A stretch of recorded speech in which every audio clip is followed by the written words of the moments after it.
Мы сели и поняли, что жизнь наша в городе, по крайней мере, на тех работах, на которых мы работали, она очень понятная, упорядоченная. И тот опыт, который мы видим у людей на таких же работах, на похожих работах, в похожей ситуации,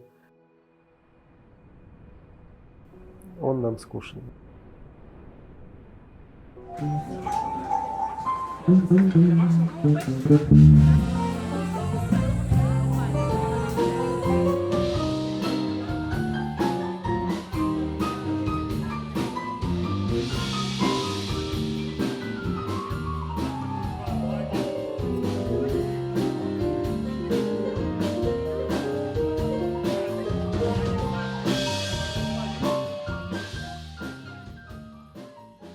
Всю жизнь я прожила в Новодвинске.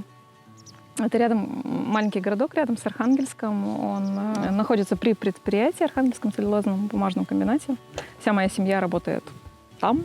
По образованию я психолог.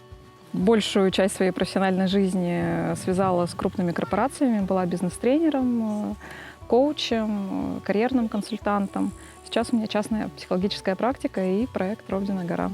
Это место, оно находится на Курострове. Самая такая популярная история — это родина Ломоносова. Это место в моей жизни появилось в 2018 году. Мой муж Николай сказал, что есть мельница дорогая, и я хочу, чтобы она стала нашей. Я такая: в смысле?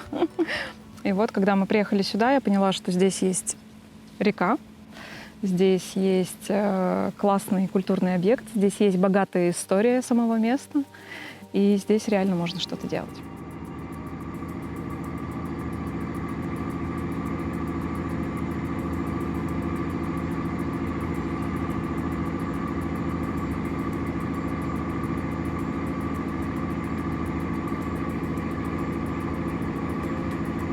Есть разные сферы проекта «Ровдина гора». Есть какая-то такая внешняя, скажем так, концептуальная оболочка, где нужно растекаться мыслями по древу и смотреть, что будет через год, что мы будем делать там, через полгода, через 5, через 10. А если мы что-то строим, например, то тут совсем другие авторитеты. Тут скорее, например, Игорь, Леша. Если там нужно что-то систематизировать, привести в порядок, это скорее Катя. Если нужно выкинуть кучу дурацких идей, которые кажутся очень привлекательными, и оставить действительно рабочее, это скорее Полина. А если нужно сесть и какой-нибудь фигни придумать, это скорее Сергей.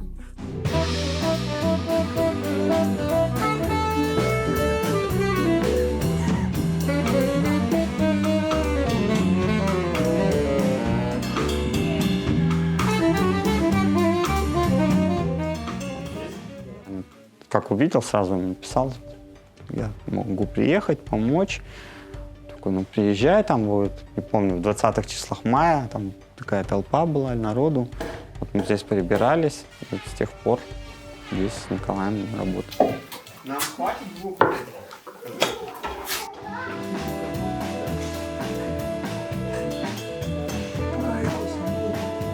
Она гораздо легче.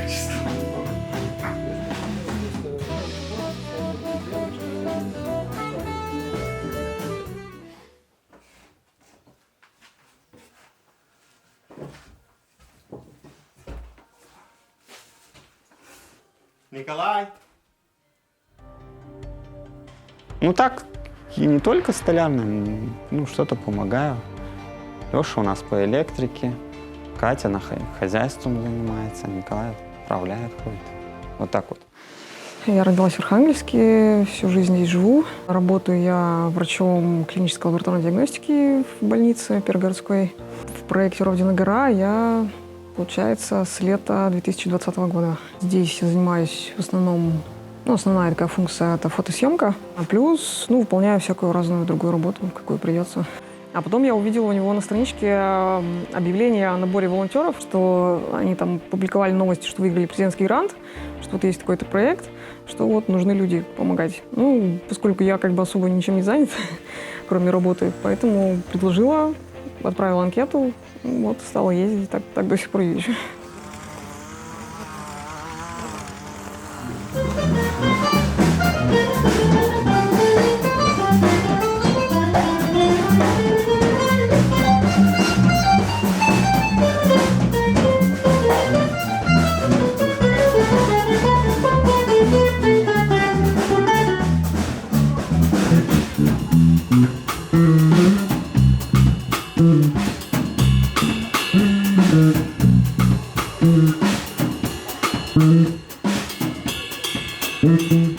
Второй важный компонент — это музей живых лодок, который находится в гараже. И здесь именно этим направлением мы привлекаем внимание к Ровдиной горе и к этому месту не как к родине великого ученого, поэта Михаила Васильевича Ломоносова, а как к месту, где была первая судоверфь.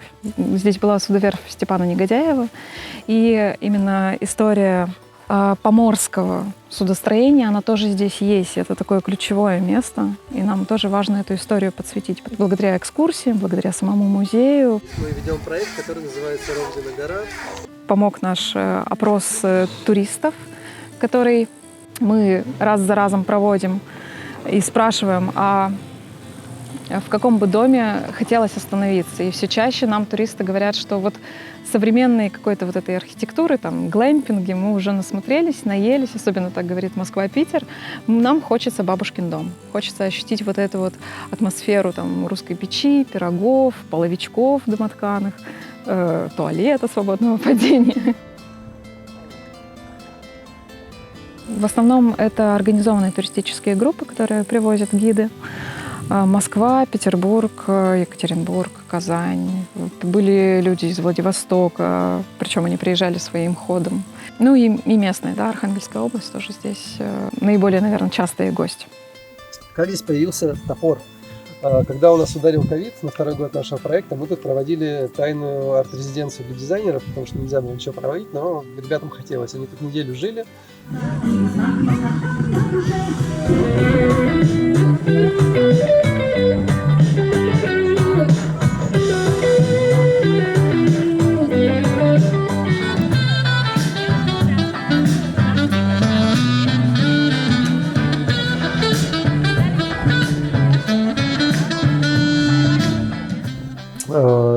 Что касается мельницы, мы хотели бы, чтобы она работала, чтобы она была восстановлена. Причем мы бы хотели иметь две работающие мельницы. Одну вот эту вот голландку, другую русского типа столбовку, чтобы, во-первых, была видна между ними разница, а во-вторых, мы поняли, что новую мельницу действительно построить гораздо дешевле, проще и быстрее. Мы постоянно смотрим на нее, ходим в фундамент, венцы нижние, они все ниже, ниже, ниже. Прогнозировали вообще 3 года до обрушения. Вот сейчас мы взялись за лодочки и строим карбас.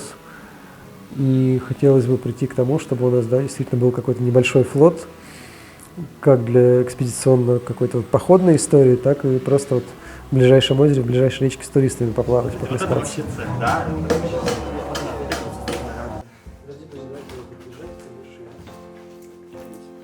Ну, есть еще, наверное, такая у всех северных людей проблема, что долго запрягают. То есть там попросить кого-то что-то там сделать, ну, долго будут люди собираться, скажем так. Вот. Ну, хотя могут сделать потом все довольно быстро.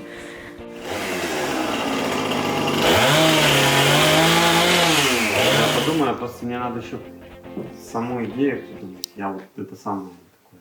Я тоже подумаю, потому что это пришло мне в голову только сейчас, но я подумал одновременно. Самое сложное придумать. Потому что там в интернете, ну, ничего нету такого. Костя? Ты же любишь, чтобы побольше оставалось. Снимаешь.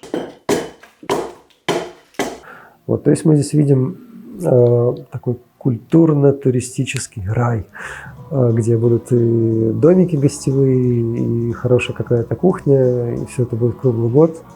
В общем, тот самый фантастический проект идеальной жизни, к которому мы с Полиной изначально стремились. Я с болью иногда Коле говорю, что ты понимаешь, что это очень дорогое хобби, да, что все наши семейные, там, более-менее свободные деньги, они уходят в Ровдину гору. На бензин, потому что мы сами живем в Архангельске, и мы, чтобы до сюда добраться и уехать обратно, это 2000 рублей каждый раз.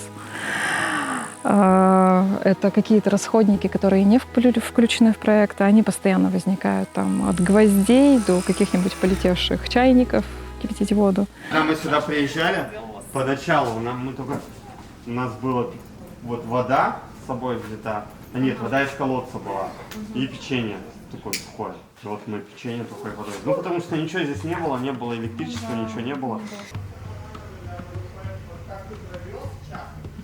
Где-то здесь, нет? 80, скажем. Или 70. Тогда получается нам нужно... А где у нас там макушка, центр бревна? Тыкни пальцем. И там вот ось, то есть в нее нужно попадать, а там уже мало сверху, да, расстояние? Вот смотри на схеме. Вот на схеме, если тут вот видно, что она туда заваливается, как бы. Она вот идет, получается, туда будет сама. Подводно, там, кажется, подъехал.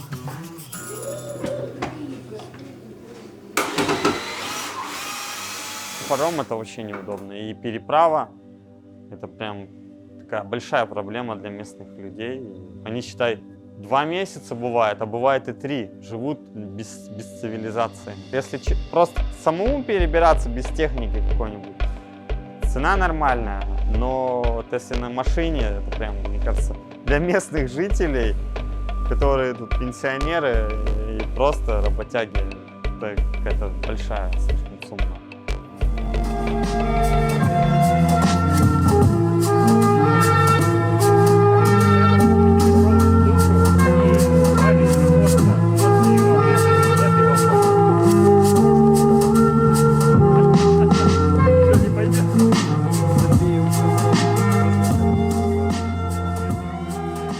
Практически сразу понимали, что где бы мы что бы то ни было ни делали, там будет фестиваль. Будет фестиваль как такая точка отсчета нового периода, которая позволит нам, во-первых, показать, чего мы за год жизни проекта достигли, а во-вторых, она просто подарит праздник людям.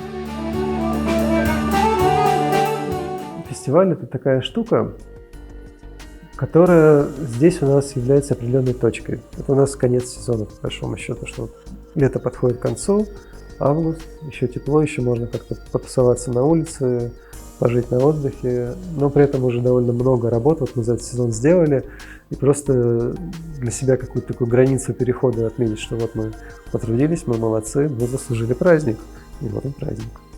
Вот как-то так. Так как здесь есть вот эта история про лодки, да, мы думали, как этот фестиваль назвать, и у нас родилось такое название «Фестиваль света и попутного ветра». Ну, будет фестиваль, просто фестиваль. Я надеюсь, что это будет просто общение с друзьями, которых я давно не видел, потому что у нас проекты, у них проекты, а тут мы как-то встретимся. Общение с музыкантами, которых я давно хотел послушать, но все как-то не получалось. Теперь у меня есть возможность их привести к себе домой, грубо говоря, и они для меня сыграют в том числе. Мы решили, что давайте попробуем просто... Если нам какое-то современное искусство нравится, почему не понравится людям в деревне? Не ставим себе вообще никаких рамок в том смысле, что нет, мы не можем это вести в деревне, это будет слишком сложно, это как-то слишком радикально. И поэтому вот в этом году у нас будут металлисты играть, и какие-то там ребята с гусельками, электронщики, и все что угодно. В открытом море, как в открытом космосе, островов будто звезд россыпи. В открытом море, как в открытом космосе, изгибы волн инженеров.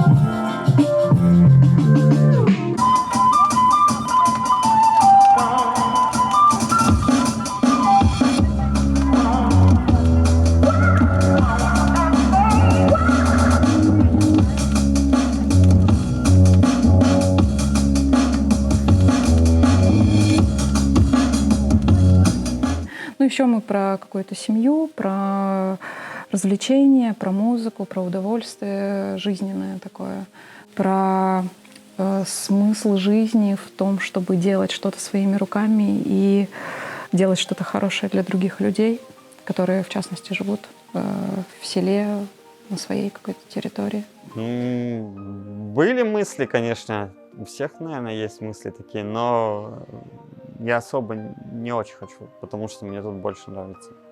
Я считаю, там где-то в Москве, там, конечно, клево, я вот бываю в Москве частенько, вот. Но там народу много, как бы, мне кажется, хватает всех, а здесь людей не хватает, тут нужны люди. Это абсолютно другое ощущение, когда вот даже здесь мы ночуем, и ты выходишь на утро помятый, слегка, может быть, замерзший, покусанный каким-нибудь комаром, но ты видишь этот рассвет, ты понимаешь, что есть только один способ это вообще увидеть в принципе. Быть здесь постоянно. Это даже не предпринимательство, то есть мы не предлагаем никакого продукта, а те продукты, которые мы можем предложить, никогда не покроют расходы. То есть это какая-то заведомо убыточная история, и для меня это такой острый момент, который я постоянно Коле возвращаю. И говорю о том, что как мы будем развиваться, если мы вот так вот живем, да. Проекты сегодня есть, завтра нет, гранты могут и не дать, да, и все меняется в стране в том числе. Когда я сюда приезжаю, мне не нужно как-то дополнительно себя мотивировать, я просто вижу, что как было, как стало, как ежедневные какие-то мои маленькие действия влияют на то, как все меняется. Ну, безумно приятно, когда мы слышим хорошие слова от жителей. Там очень много людей подходило и говорило, что без вас бы мы бы давно здесь уже все, там, молодежь бы разъехалась, а мы бы тут совсем грустили.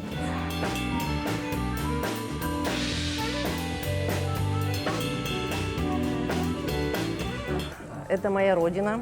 Я здесь родилась, выросла. Я отсюда никуда не перееду. Здесь все близкие мне люди живут. Я здесь всех люблю. Напрасно девицу сгубили, и вышел я вслед за тобой.